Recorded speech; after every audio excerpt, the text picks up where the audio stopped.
Assalamualaikum warahmatullahi wabarakatuh. Nah, di sini saya ingin membahas tentang managing file. Nah, untuk materinya di sini ada struktur directory pada Linux, ada navigating path, dan juga absolute fast relative path. Nah, kita lihat di sini ada struktur direktorinya.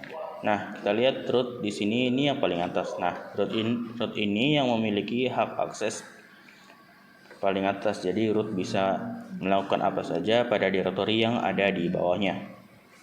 Nah, tapi basicnya di sini kita hanya akan membahas tentang directory USR, directory home, dan directory etc. Nah, directory USR ini itu directory yang menyimpan file-file instalasi.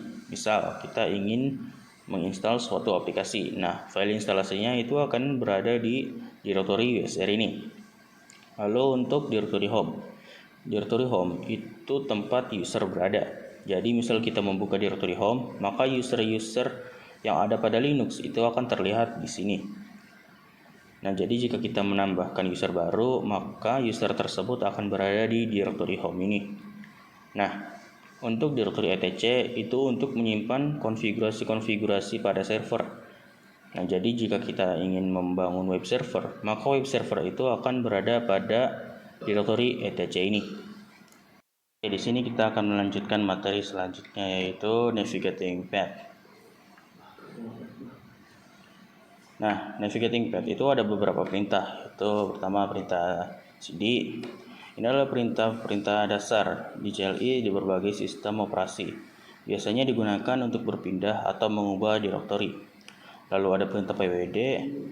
Ini biasanya digunakan untuk menampilkan jalur lengkap dari directory saat ini di terminal. Jadi misal jika kita berada di directory root, lalu kita ketikkan pwd, itu bisa mengetahui jika posisi kita berada di root. Jadi untuk perintah ls, ini biasanya digunakan untuk menampilkan daftar isi. Jadi misal kita berada di directory home, lalu kita ketikkan ls, itu akan melihat apa saja isi dari directory home itu.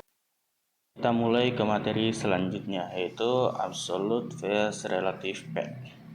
Nah, di sini sebagai contoh saja, bentar kita kesini dulu. Nah, sini absolute path itu biasanya diawali dengan tanda slash untuk melakukan perintah.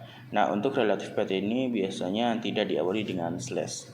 Nah, jadi ketika kita memasuki perintah menggunakan cd slash, itu namanya perintah dari absolute path.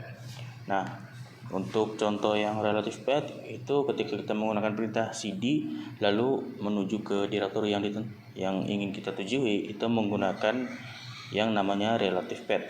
Kita mulai ke materi selanjutnya, special character. Di sini kita masuk ke Debian servernya dulu. Nah, di sini kita lihat itu ada tanda melengkung. Nah, tanda melengkung itu menandakan bahwa kita sedang berada di home directory. Nah, untuk yang di sebelahnya tanda seperti $. Nah, itu untuk menunjukkan kepada kita bahwa hak akses kita itu hak akses biasa. Nah, jika kita berada di hak akses root, nah maka tanda $ itu akan berubah menjadi tanda pagar. Contohnya kita ketikkan seperti ini.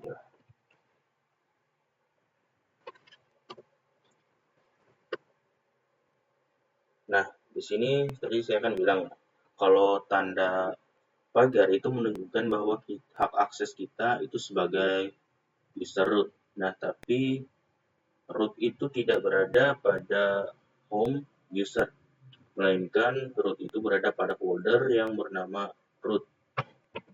Kita coba masuk ke sini dulu. Kita coba ls.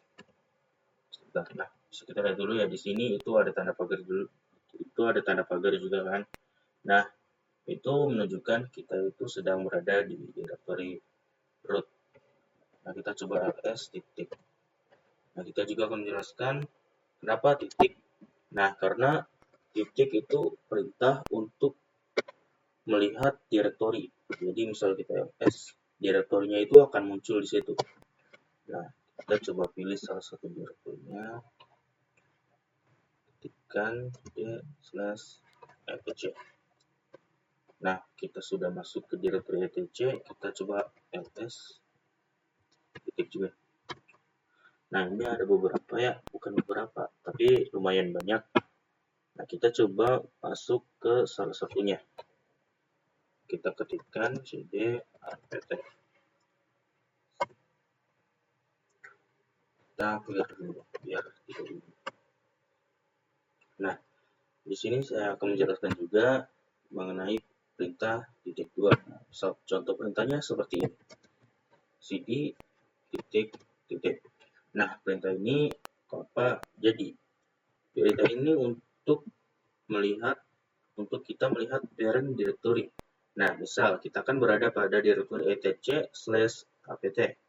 Nah, jika kita memasukkan perintah ini, maka kita akan kembali ke directory etc.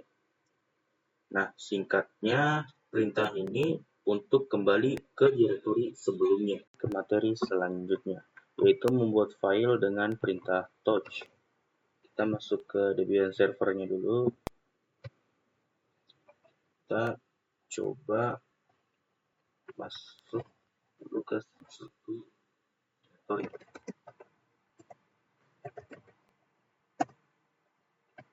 Kita ls. Nah, jika kita lihat ya, di sini kita akan menambahkan file atau directory ke dalam sini. Kita coba buat dengan touch. Kita namanya kasih siswa titik txt. Kita ls. Nah, itu ada ya di pojok kanan atas, bukan di pojok tapi di bagian kanan atas itu ada tulisan siswa titik txt. Oke, kita juga ada cara lain. Kita pakai perintah touch. Kita clear dulu. Kita pakai perintah touch. Kita pilih salah satu directory yang ada di etc ini.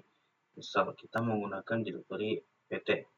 Kita pakai perintah touch apt slash, kita kasih namanya 123.txt. Kita enter. Nah, kita coba masuk ke directory apt-nya dulu.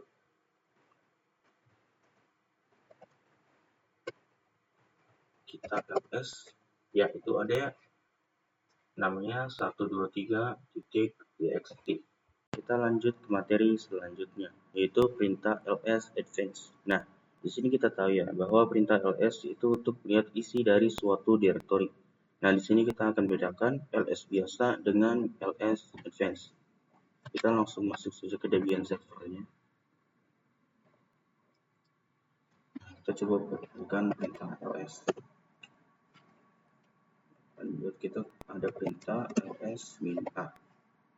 Nah, jadi ls-a itu adalah perintah untuk melihat melihat isi dari directory yang tersembunyi. Nah, di sini kita bedakan ya, keduanya itu cukup berbeda. Kita di sini ada perintah ls-l. Nah, jadi perintah ls-l itu adalah perintah untuk melihat isi directory secara detail. Lanjut ke materi selanjutnya, membuat directory dengan perintah mkdir. Nah, jadi mkdir itu sama seperti perintah touch. Nah, bedanya touch itu untuk membuat file, sedangkan mkdir itu untuk membuat directory. Nah, jadi kita tidak bisa membuat file dengan perintah mkdir. Nah, sedangkan touch tidak bisa membuat directory. Nah, jadi itu seperti kebalikannya. Kita coba ls. Nah, bisa dilihat, dan di situ kita ada text.txt. Itu kita membuatnya dengan menggunakan perintah touch. Nah, coba kita masuk ke text.txt. Nah, itu nggak akan bisa. Kita coba buat directory baru. Mkdir new. Lanjut ke materi selanjutnya, perintah cp. Nah, jadi cp itu singkatan dari copy. Jadi kita bisa mengcopy file ataupun directory dengan perintah cp ini. Kita masuk ke Debian servernya. Nah, Di sini kita ingin mengkopikan file siswa.txt ini ke direktori new. Kita kerjakan perintah cp dir1/siswa.txt ke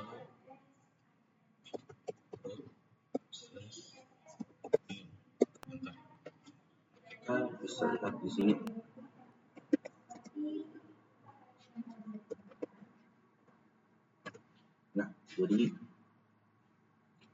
Jadi file siswa.txt-nya ini sudah berada di direktori new. Nah, jadi selanjutnya kita ingin mengkopikan direktori 2 ke direktori new ini. Kita masukkan perintah cpnr dir1/dir2/root/new. Kita coba lihat new enter. Nah, jadi direktori 2-nya. Lanjut ke materi selanjutnya, perintah mv. Nah, jadi perintah mv itu digunakan untuk merename suatu file. mv juga bisa digunakan untuk memindahkan file. Nah, langsung kita praktekkan saja di Debian servernya. Di sini saya ingin merubah nama siswa.txt ini menjadi siswi.txt. Kita masukkan perintah mv siswa.txt menjadi siswi.txt. Lalu kita ls. Nah, nama siswanya sudah berganti menjadi siswi.txt. Nah, kemudian saya ingin memindahkan file siswi.txt ini ke direktori new. Nah, kita keluar dulu. Kita masukkan perintah mv dir1/siswi.txt ke root/new. Kita enter, kita coba cek ls new slash. Oke, file siswi.txt berhasil dipindahkan ke direktori new. Oke, kita lanjut ke materi terakhir, perintah rm. Nah, perintah rm itu digunakan untuk menghapus file. Nah, untuk menghapus direktorinya kita menggunakan perintah rmdir. Langsung kita praktekkan saja di Debian server ini.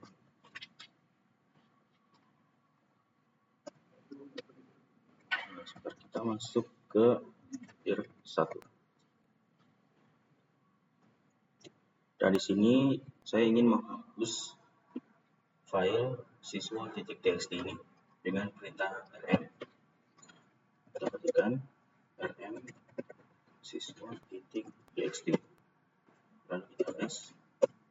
Nah, siswa.txt-nya berhasil dihapus. Nah, lalu saya ingin menghapus sebuah direktori dengan menggunakan perintah rmdir. Saya ingin menghapus direktori 2 ini. Kita coba.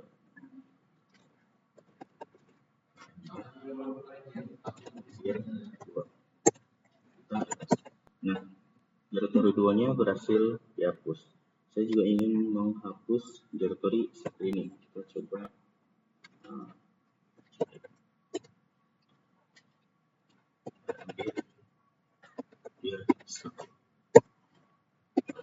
Nah, jadi hanya tersisa satu ya, yang direktori new, karena direktori dirnya sudah hilang. Oke, saya rasa cukup sekian. Terima kasih pokoknya, dan saya mohon maaf jika ada penjelasan saya yang kurang jelas atau suara atau videonya yang menurutnya kayak kurang bagus. Saya akhiri, wassalamualaikum warahmatullahi wabarakatuh.